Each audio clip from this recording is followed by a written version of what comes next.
Pues bueno, Víctor, aquí finalmente pongo este texto, dice que le llamó el presidente Hinckley, dice, me dijo que le regresara la llamada cuando llegara a mi habitación del hotel. Asumí que quería saber acerca de algo que ocurrió cuando yo estaba en BYU o de alguien a quien conocía allí.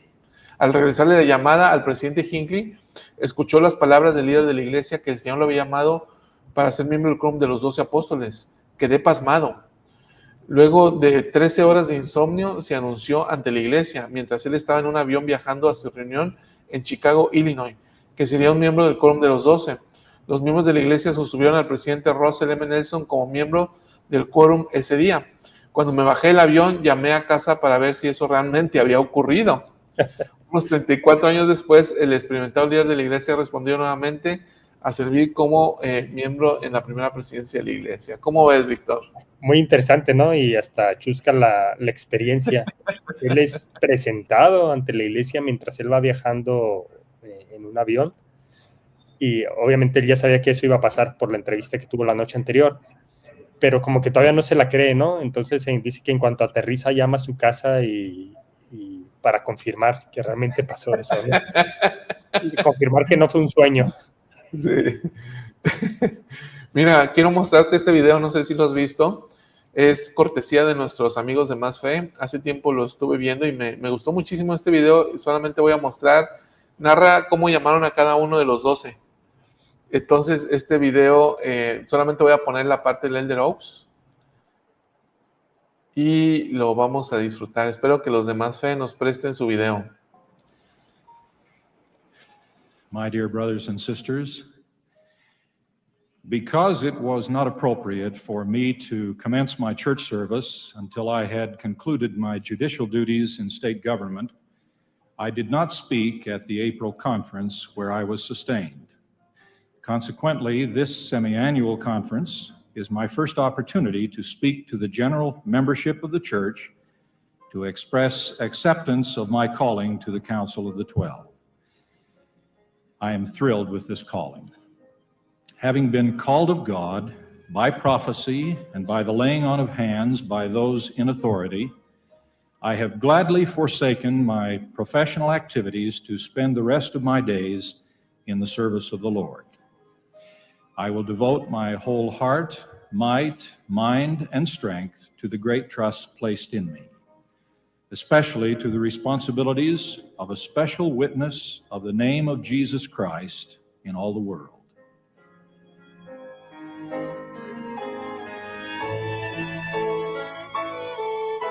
It is proposed that we sustain. Ahí está, ¿cómo es? Cuánta formalidad en sus palabras, ¿verdad?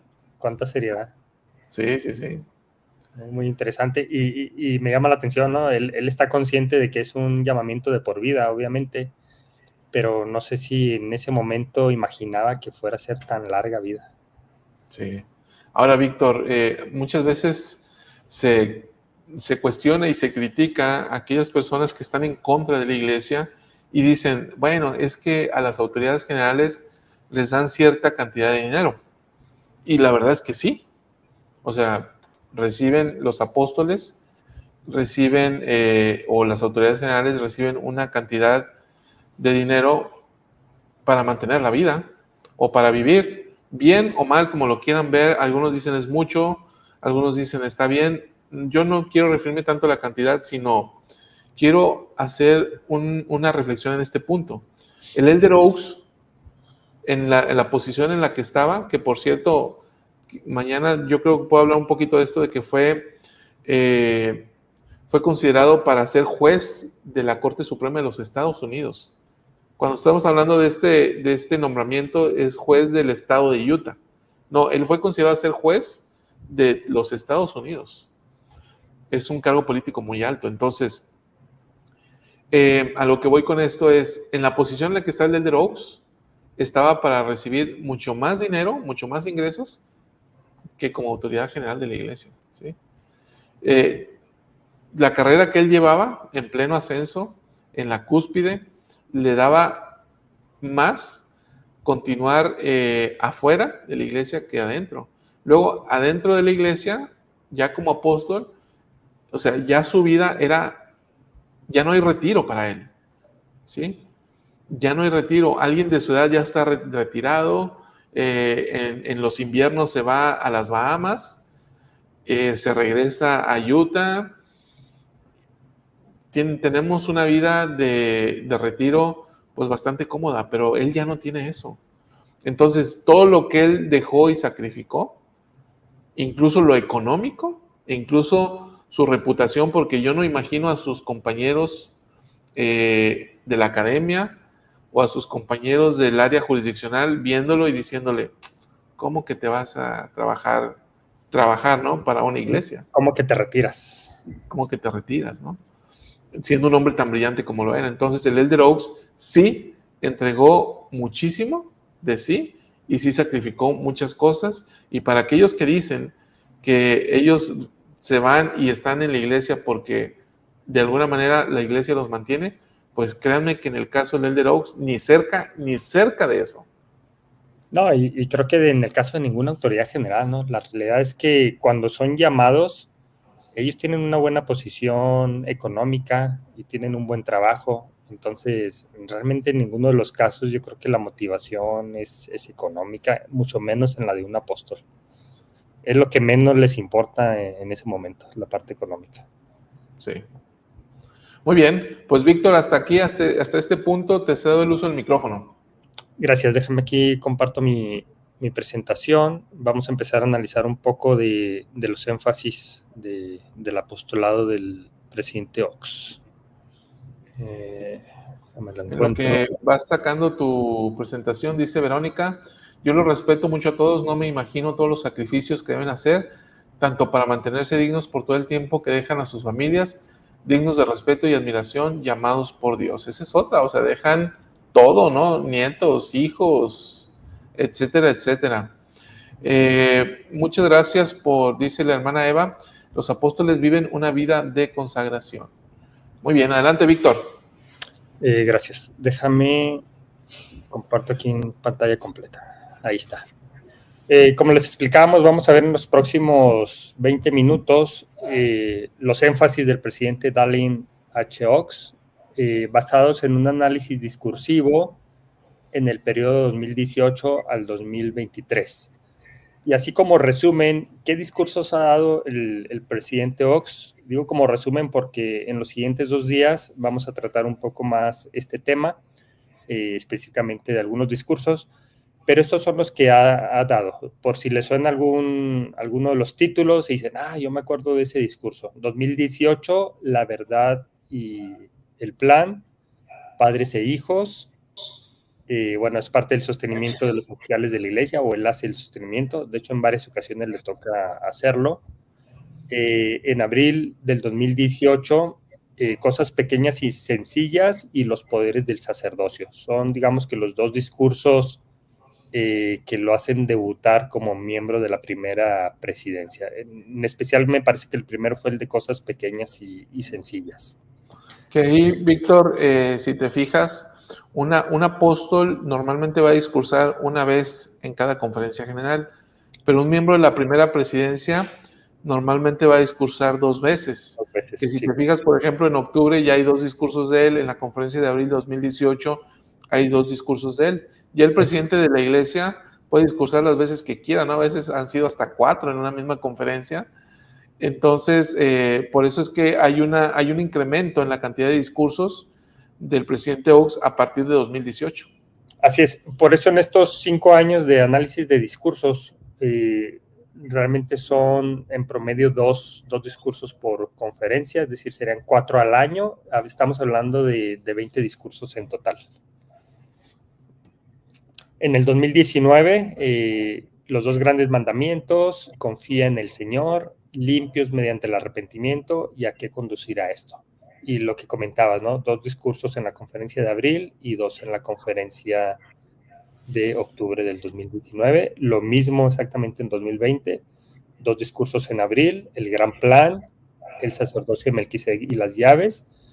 Y además, no sé si recuerdas, Salvador, pero cuando existía la sesión de sacerdocio de las conferencias, que es hasta hace muy poco tiempo, siempre discursaban los 3 de la primera presidencia en la sesión del sacerdocio. Sí, cierto. Sí.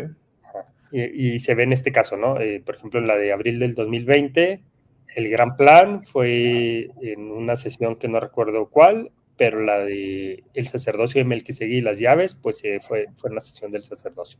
Y lo Que mismo esta pasa conferencia de 2020, abril 2020, fue la primera en época de en pandemia. pandemia. Así es. Sí. Y cuando fue una conferencia muy especial, ¿no? O al menos se planeó con mucha anticipación de manera muy especial, debido a que representaba el 200 aniversario o el bicentenario de la primera visión. En el 2021, en la parte de abril, tenemos ¿qué ha hecho nuestro Salvador por nosotros? Y en defensa de nuestra divinamente inspirada Constitución.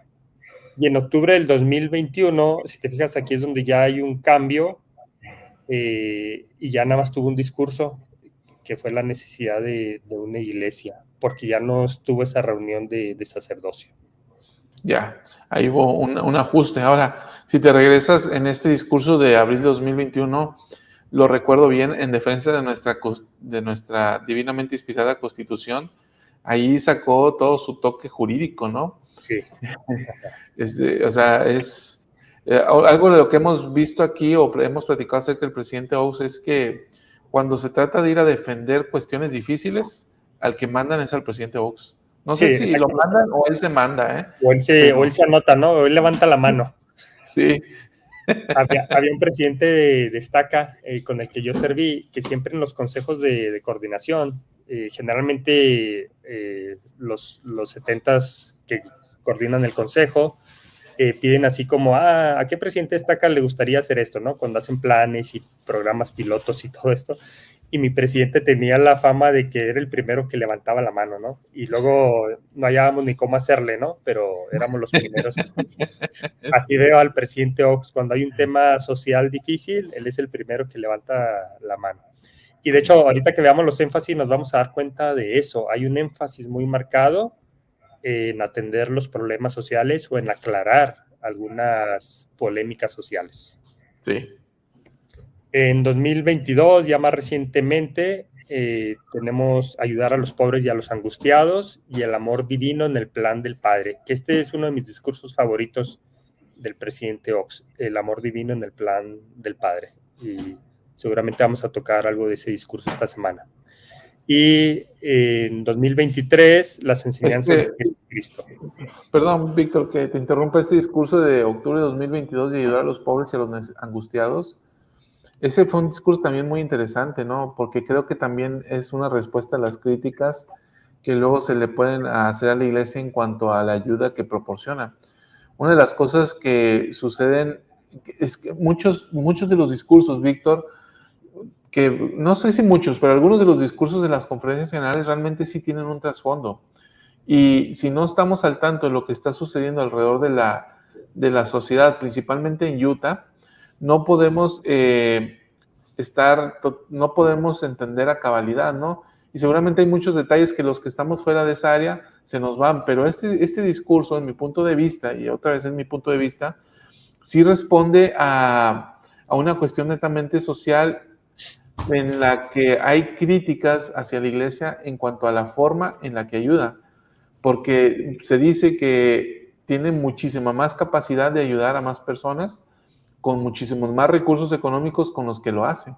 Y aquí el presidente Oaks presenta la forma en que se ayuda, habla de que no solamente la iglesia lleva a cabo este tipo de ayuda, sino que hay muchas organizaciones a nivel internacional, y dice, presenta una especie de informe y se publica un documento en cuanto a la forma en que la iglesia distribuye los distintos recursos para proporcionar ayuda humanitaria alrededor del mundo. Cierto, ese es el tema que trata justo en ese discurso. Y te digo, no entrando ya en muchos detalles, pero sí, las problemáticas sociales o las polémicas en las que se ve envuelta la iglesia o la oposición que hay en contra de la iglesia, incluso dentro de la misma, son estos los temas que ha tratado tradicionalmente el presidente Oaks, al menos los últimos 5 años. Y bueno, en abril del 2023, lo acabamos de analizar hace muy poquito, me parece que hace como 2 semanas, Salvador, las enseñanzas de Jesucristo, ese discurso totalmente atípico, en donde el 90% del discurso son literalmente palabras de Jesucristo que están registradas en el Nuevo Testamento y en el Libro de Mormón.